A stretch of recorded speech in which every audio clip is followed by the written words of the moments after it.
a surah called the Thunder. So this is a surah that carries a title that evokes a memory of a beautiful phenomenon around us that takes place quite frequently on Earth, thunder. So what is this surah about? Ultimately, it is about a concept, a thought that is the most central thought in our existence that we need to understand, that and actually come to grips with, and that's the thought of truth. And Allah asks in the surah, where are your thoughts as you undertake this journey of life? And when we live, brothers and sisters, on a daily basis, we're constantly shifting back and forth between two sets of thoughts and beliefs. A set of thoughts and beliefs that are aligned with truth, and a set of thoughts and beliefs that are not aligned with truth and what is real. Whenever we believe and think that this world is everything, whenever we think that fulfillment, joy, healing, happiness happens through this life and nothing else, through material things, through money, through acquisition of resources, through titles, through children, experiences of life, essentially. Whenever we believe, these are thoughts that are not aligned with truth and what is real. And what Allah is saying in this surah is that whenever you have these thoughts, you're going to produce pain. And you're going to suffer inevitably. And you're going to break yourself and break things around you, for sure. And if you pay attention to human beings and their pain and suffering, it oftentimes have to do with their thoughts and beliefs not being aligned with truth. But they believe that they're following the truth. And wherever the thoughts are aligned with what is real, and Allah says in the surah, the only thing that is real is Allah. The only thing that is real is Allah. And He is the source of truth, and the source of life, and the source of power, and the source of everything. So if your thoughts are not aligned with Allah, you're in deep trouble. So Allah gives us an example of what happens when we start to invoke and seek out and search for things to make us happy that are besides Allah. I'm going to give you an example of this. So, maybe a couple more. I used this the other day to talk about the gift of Allah, remember? So when we consume the gift, I said, there are those who consume the gift, and there are those who think about the gifter of the gift. Literally, as you hold it, you say, Bismillah, it connects you to the source of the gift. And you become a grateful person to Allah. But there's another thought Allah invokes in this surah about water. He says, لَهُ دَعْوَةُ الْحَقِّ وَالَّذِينَ يَدْعُونَ مِن دُونِهِ لَا يَسْتَجِيبُونَ لَهُم بِشَيْءٍ إِلَّا كَبَاسِطِ كَفَّيْهِ إِلَى الْمَاءِ لِيَبْلُغَ فَاهُ وَمَا هُوَ بِبَالِغِهِ. He says, those who call upon things other than Allah means that you really believe that a human being holds your provision. You know, sometimes we lose our dignity asking others to give us because we really believe they hold power over us. They hold provision. They hold the keys to happiness, and we lose our dignity seeking them out. We search for things, experiences of life to make us happy. He says those who do this and worship other than Allah and seek out other than Allah, there's like the example of this. The one who literally, here's the water in front of him, let's say in a stream or a cup of water, and what you do is you literally reach with your hand and you do this. So I'm going to tell you right now, suppose this is open, and I'm putting my hand. Will the water come into my hand then to my mouth? Will it? Allah says this example. He says it is impossible for you to stretch your hand into the water saying, please come into my mouth right now. Would it come? The water doesn't even know what you said. The water did not even hear you, doesn't know what you said. Allah says in exactly the same way, the one who seeks out, searches for anything other than Allah, for fulfillment, for happiness, for truth, will break like that person, or will fail like that person who's stretching his hands, asking for the water to come into his mouth. They'll be miserable. Allah says in the Quran, the petitioner and the petitions are weak, can't do it. And Allah says the example of that is also like the example of the valley that filled up with water. And over the water, foam built up, scum. When you look at the ocean, and with the movement of the water and the waves, foam builds up, and the foam looks huge, has the appearance of being big. Allah says, such is life. It gives you the illusion that it's big, it's significant, but it's full, it's calm, and it washes away. It'll never fulfill you. Never fulfill you. The only thing that fulfills is Allah. But we're busy thinking the world fulfills us. So Allah says in the surah, look up. Look up. Here's what you find when you look up. And we don't know how to look up. We're busy looking horizontally.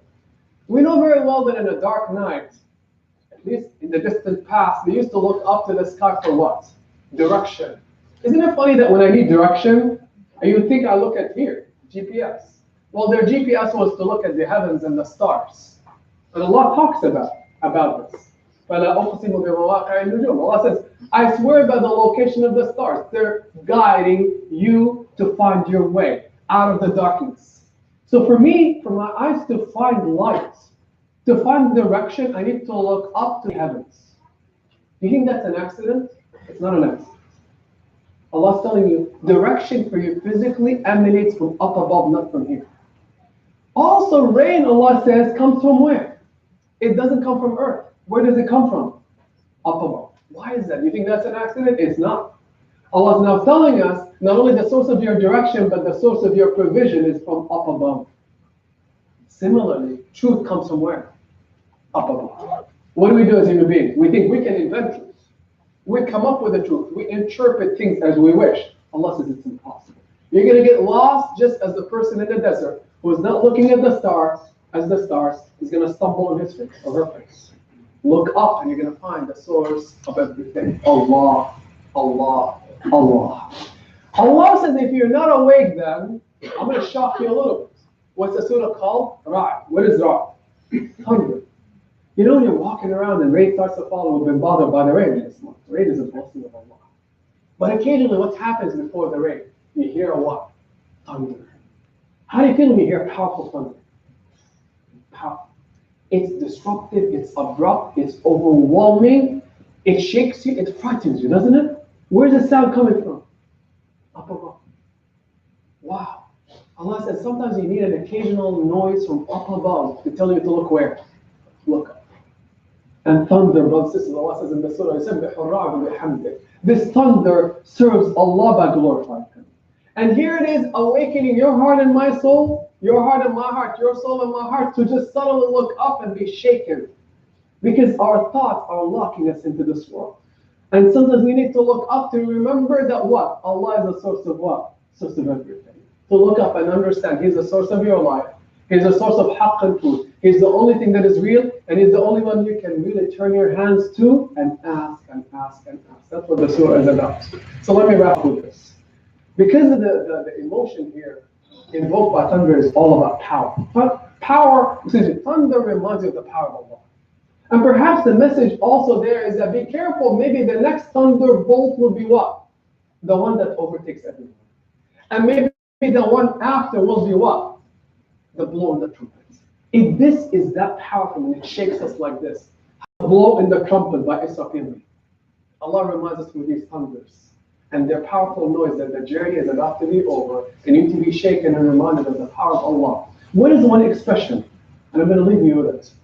That we understand and learn from this beautiful tradition of Islam. That reminds you that there is no power except with Allah. La hawla wa la quwwata illa billah. Here's what it means. La hawla. No barrier to anything that you are trying to avoid except Allah. No one will be a barrier for you away from evil, harm, failure, setbacks, whatever it is, except Allah. Nobody can prevent it from you except Allah. That's how. Quwwah is power. And there is no power, real power, absolute power except with Allah. Do we really live that, brothers and sisters? I ask you. Do we really believe that really power lies with Allah, not with human beings, not with wealth, not with things? That's what the surah is about. La hawla wa la quwwata illa billah. And the Prophet said, it's a treasure from the heavens. How about living this month? And I really leave you with this tonight. To spend 5 minutes a day making that dhikr. La hawla wa la quwwata illa billah. La hawla wa la quwwata illa billah. La hawla wa la quwwata illa billah. La hawla wa la quwwata illa billah. Wallahi, brothers and sisters, it will start to shake your heart like thunder. And you'll suddenly find that dignity, gain that strength that we desperately need in our lives. And you'll start to look up literally for that rain of Allah, rain of life. And you'll find it when you ask. because the heaven is closed. All that Allah wants from you is to look up and ask. Indeed, لا حول ولا قوة إلا بالله. بارك الله فيكم. السلام عليكم ورحمة الله وبركاته.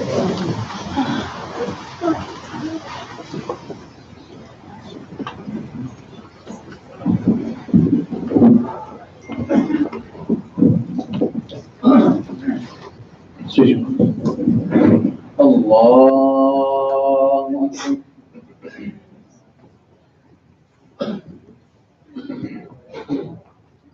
الحمد لله رب العالمين الرحمن الرحيم مالك يوم الدين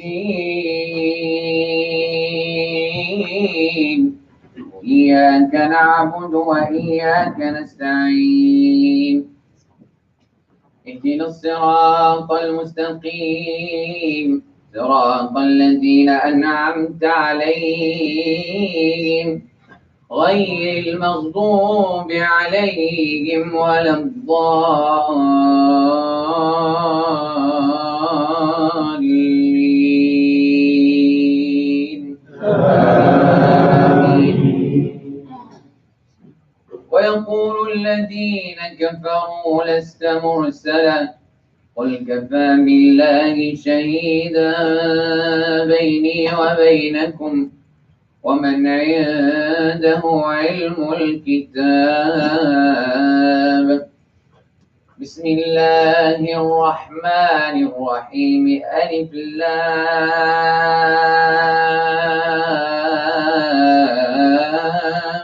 را كتاب أنزلناه إليك لتخرج الناس من الظلمات إلى النور بإذن ربهم إلى صراط العزيز الحميد.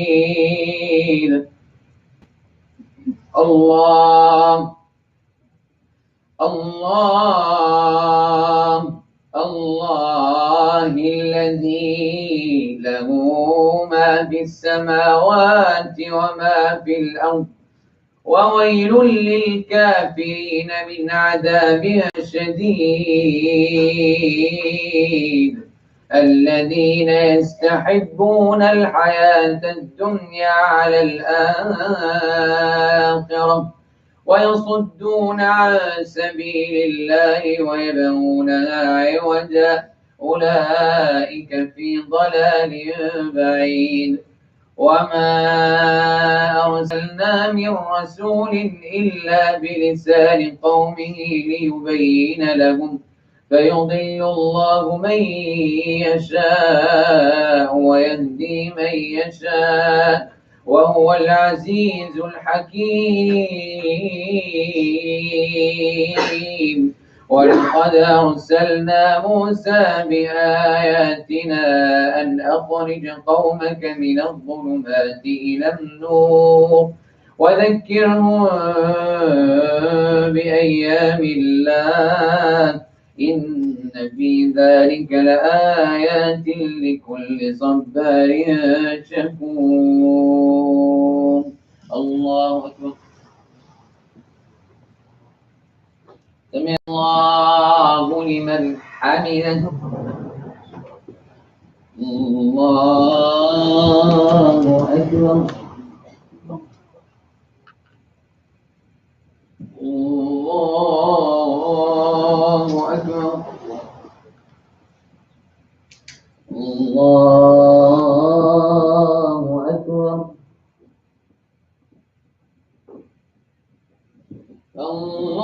الله أكبر.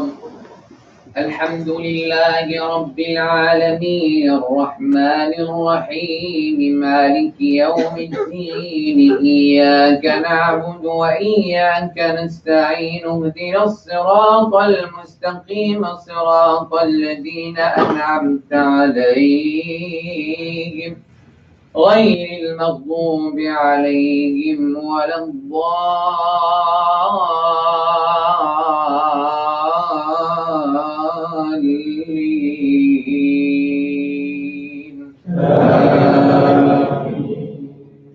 وإذ قال موسى لقومه اذكروا نعمة الله عليكم إذ أنجاكم من آل فرعون يسومونكم سوء العذاب ويذبحون أبناءكم ويستحيون نساءكم وفي ذلكم بلاء من ربكم عظيم. وإذ تأذن ربكم لئن شكرتم لأزيدنكم ولئن كفرتم إن عذابي لشديد. وقال موسى إن تكفروا أنتم ومن في الأرض جميعا فإن الله لغني حميد. ألم يأتكم نبأ الذين من قبلكم قوم نوح وعاد وثمود والذين من بعدهم لا يعلمهم إلا الله جاءتهم رسلهم بالبينات فردوا أيديهم في أفواههم وقالوا إنا كفرنا بما أرسلتم به وإنا لفي شك مما تدعوننا إليه مريب. الله أكبر. سمع الله لمن حمده. الله أكبر. الله أكبر.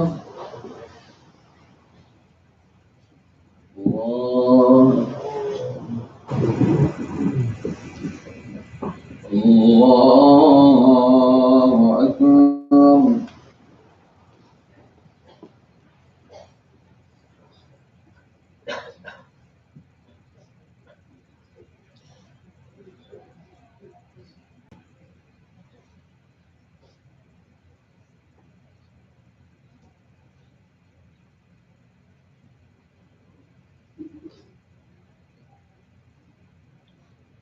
السلام عليكم ورحمة الله. السلام عليكم ورحمة الله. الله أكبر. الحمد لله رب العالمين الرحمن الرحيم مالك يوم الدين إياك نعبد وإياك نستعين اهدنا الصراط المستقيم صراط الذين أنعمت عليهم غير المغضوب عليهم ولا الضالين.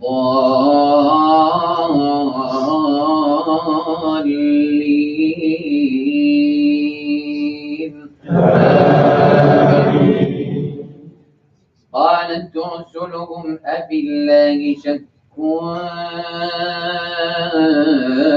فاطر السماوات والأرض يدعوكم ليغفر لكم من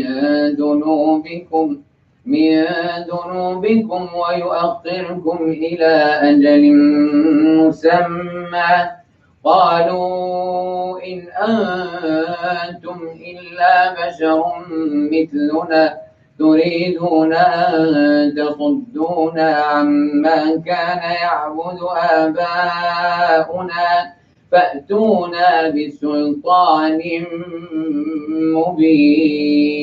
مبين. الله أكبر. سمع الله لمن حمده. الله أكبر.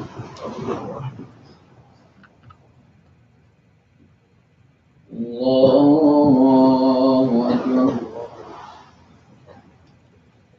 الله أكبر.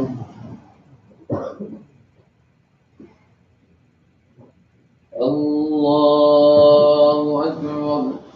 الحمد لله رب العالمين الرحمن الرحيم مالك يوم الدين إياك نعبد وإياك نستعين اهدنا الصراط المستقيم صراط الذين أنعمت عليهم غير المغضوب عليهم ولا الضالين.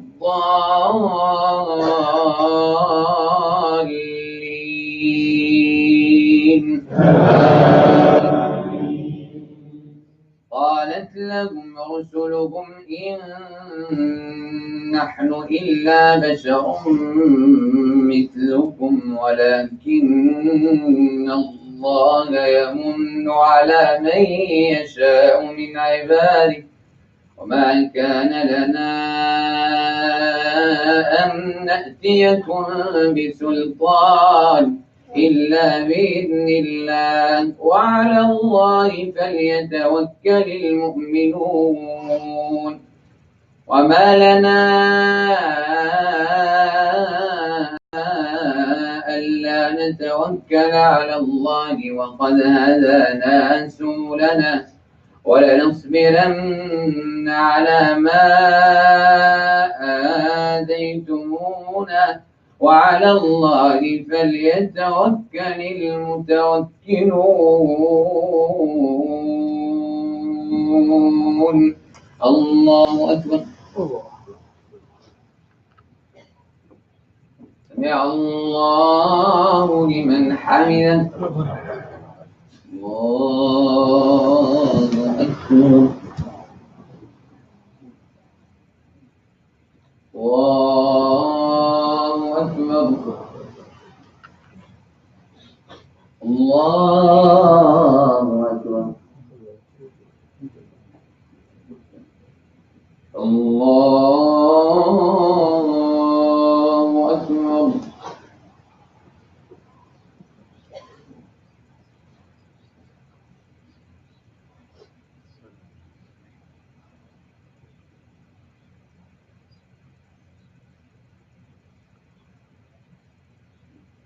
السلام عليكم ورحمة الله. السلام عليكم ورحمة الله. صلاة الوتر الحمد لله. الله أكبر. الحمد لله رب العالمين الرحمن الرحيم مالك يوم الدين إياك نعبد وإياك نستعين اهدنا الصراط المستقيم صراط الذين أنعمت عليهم غير المغضوب عليهم ولا الضالين.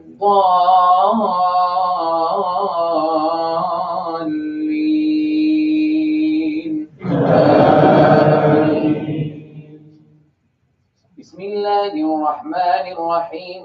ألم تر كيف فعل ربك بأصحاب الفيل ألم يجعل كيدهم في تضليل وأرسل عليهم طيرا أبابيل ترميهم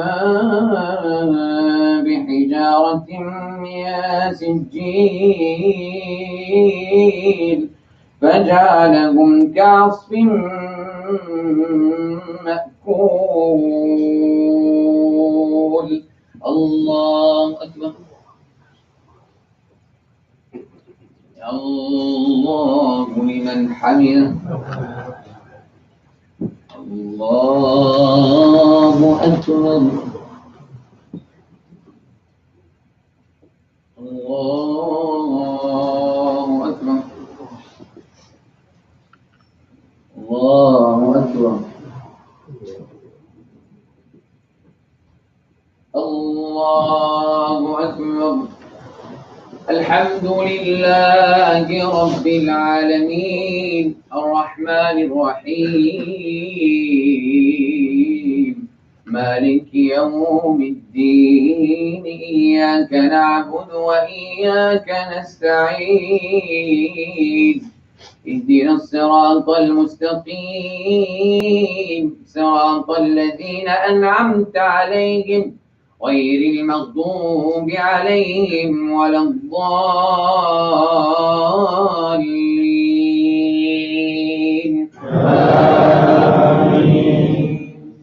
إنا أعطيناك الكوثر فصل لربك وانحر إن شانئك هو الأبتر. الله أكبر. الله لمن حمده. الله أكبر. الله أكبر. الله أكبر.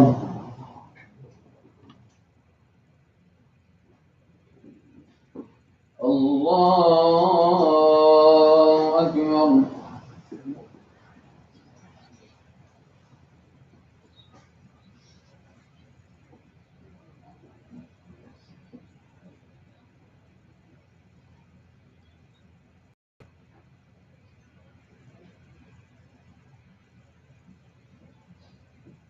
السلام عليكم ورحمة الله. السلام عليكم ورحمة الله. الله أكبر. الحمد لله رب العالمين الرحمن الرحيم مالك يوم الدين إياك نعبد وإياك نستعين اهدنا الصراط المستقيم صراط الذين أنعمت عليهم غير المغضوب عليهم ولا الضالين.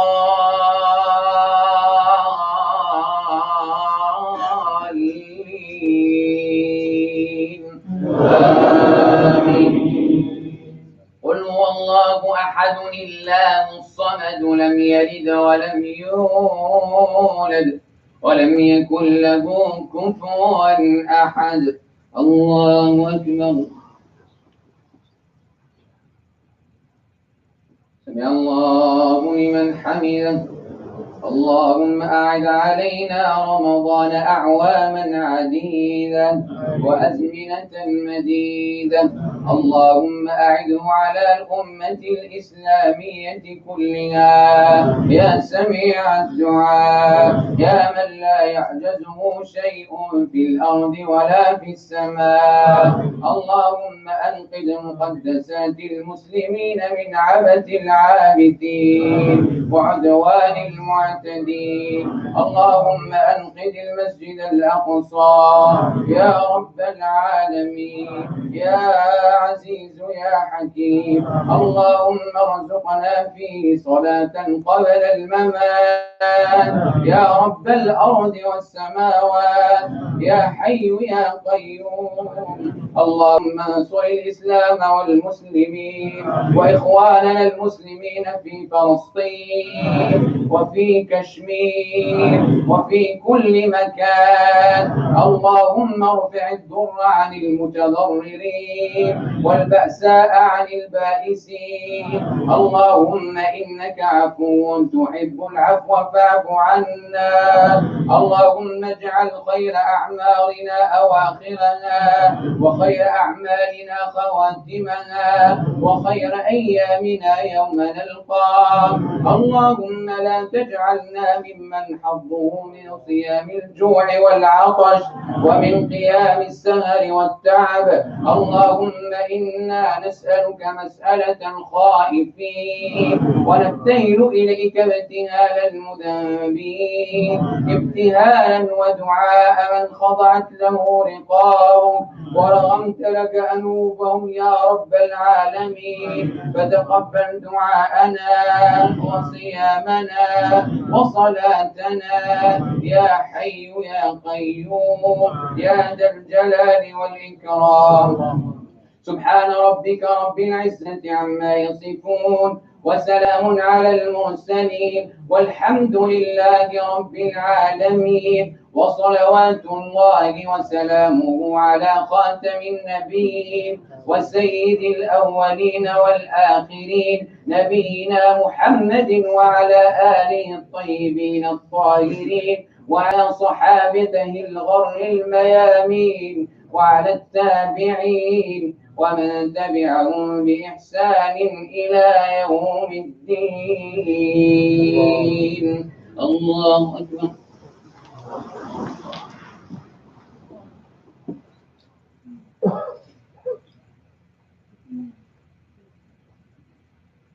الله أكبر. الله أكبر.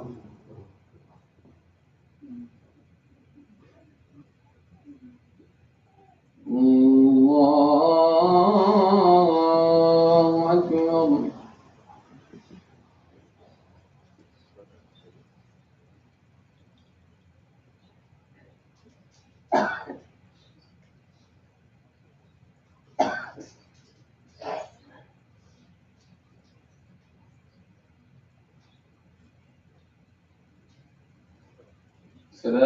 السلام عليكم ورحمة الله.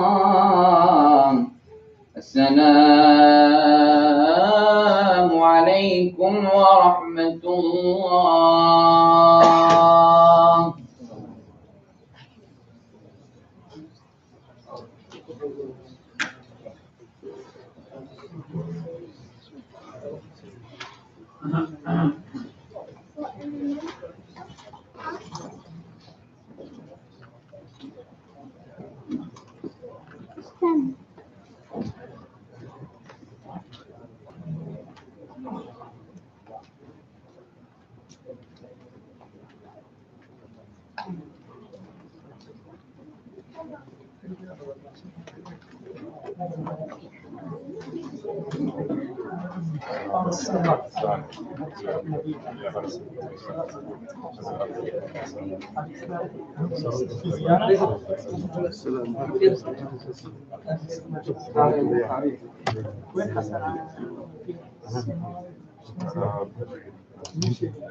Your dad is a big scientist. I'm very happy to have him around here.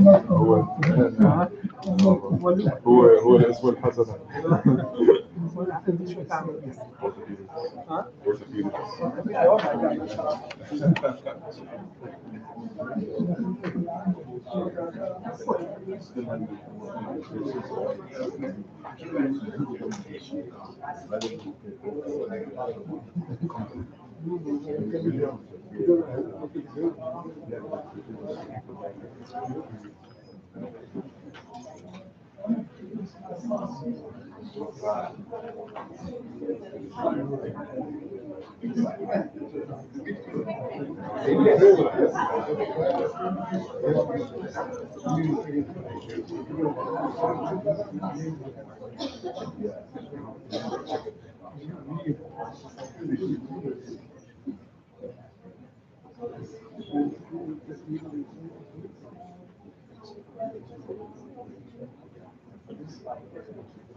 Nothing.